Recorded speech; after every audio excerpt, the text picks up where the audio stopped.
exchange for a third life sentence. Dugan told Sisowski that on February 25th, 1983, he had not shown up to his job at a label printing company.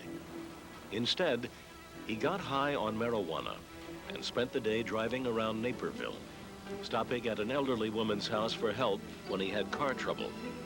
A little while later, Dugan pulled up to 620 Clover Court.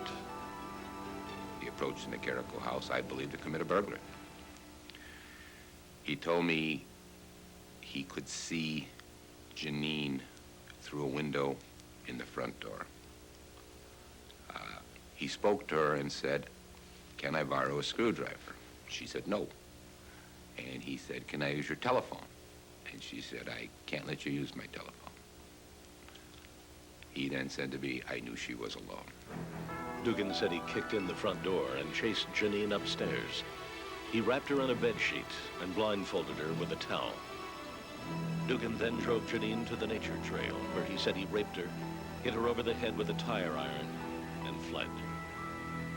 I wasn't sure whether he was manipulating the system. He told me that he wanted to clear 3 people who were unjustly charged with the Nicarico homicide. By the time the police commander finished his investigation 1 month later, he found the evidence overwhelming that Dugan had killed Jeanine by himself. Timesheets confirmed Dugan had not shown up for work on February 25th, the day of Jeanine's abduction. An eyewitness from the church just down the road from the Nicaricos placed Dugan in the neighborhood. She had taken down his name when he stopped by around 1 p.m. to ask about a job. And tollway workers had seen a single white male driving a dark green sedan on the nature trail the day of the murder. Dugan's car matched the description, right down to the missing hubcap. Dugan passed a lie detector test, then repeated the same story under hypnosis. Experience told Commander Sisowski a lone offender like Dugan typically committed sex crimes, and he could never find anyone who linked Dugan to Rolando Cruz. Brian Dugan committed this crime. He committed it alone. He committed it by himself, just as he committed Schnorr, just as he committed Ackerman. He did this crime by himself. Dugan's murders of Donna Schnorr and Melissa Ackerman showed striking similarities to Jeanine Nicarico's. Dugan had taken those victims to remote, natural settings where he sodomized and then killed them. Thomas Breen is Rolando Cruz's lawyer. How would you describe the quality of the police work in the Nicarico case? Real policemen follow real leads, and they inventory real evidence. They do real investigations. This was a joke.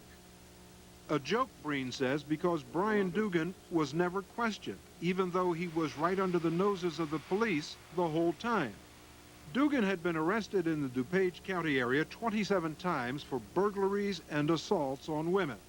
And he was even in custody in the county jail for another crime in the midst of the Nicarico investigation. This makes no sense. He should have never been free. Never been free to kill Donna. Karen Schweitzer and Roger Schnorr are the sister and brother of Dugan murder victim, Donna Schnorr. So I guess in your eyes, the police, the prosecutors bear some responsibility for Definitely. what happened Those to Donna. that were in power, yes. No doubt. Yes.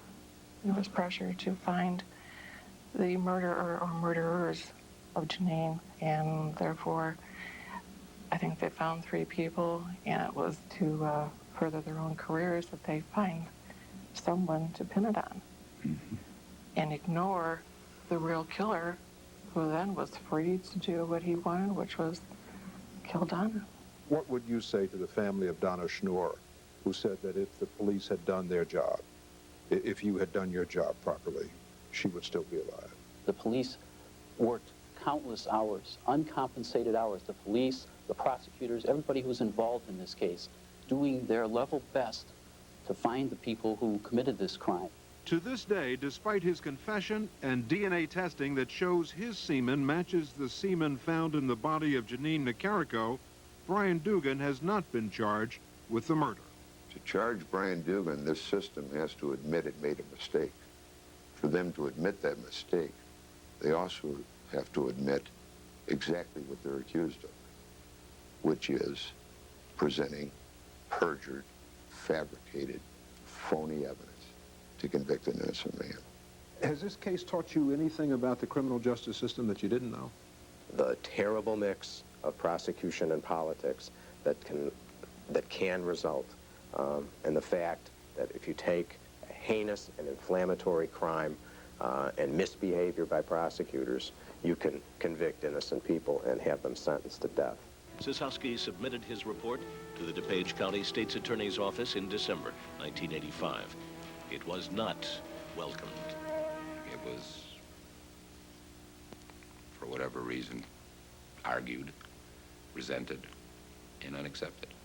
If they accept this confession from Brian Dugan, they got some explaining to do. They have got to go back and tell people how it was that they convicted and put on death row two innocent guys. By now, the DuPage County State's Attorney was Jim Ryan, who had defeated Michael Fitzsimmons in 1984.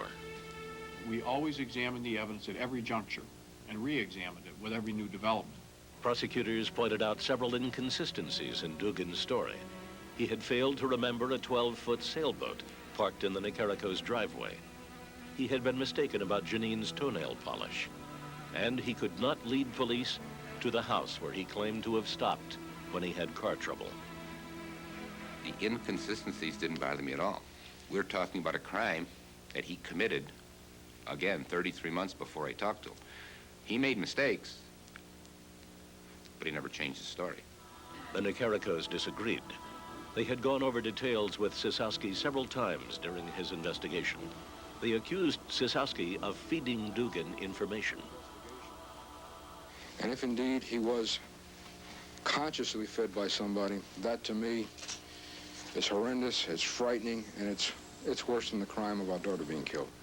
The Illinois Attorney General's office now placed Sisowski himself under investigation for his handling of the case. I just said to my wife, I said, that's it. Ain't worth it. I'm not going to fight the system anymore. And she said,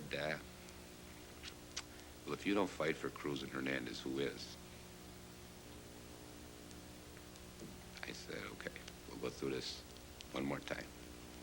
But Ed Sisowski did not know that DuPage County prosecutors had already heard Dugan's statement 3 days before Sisowski ever had. They had written notes on what exactly Dugan did know about the crime.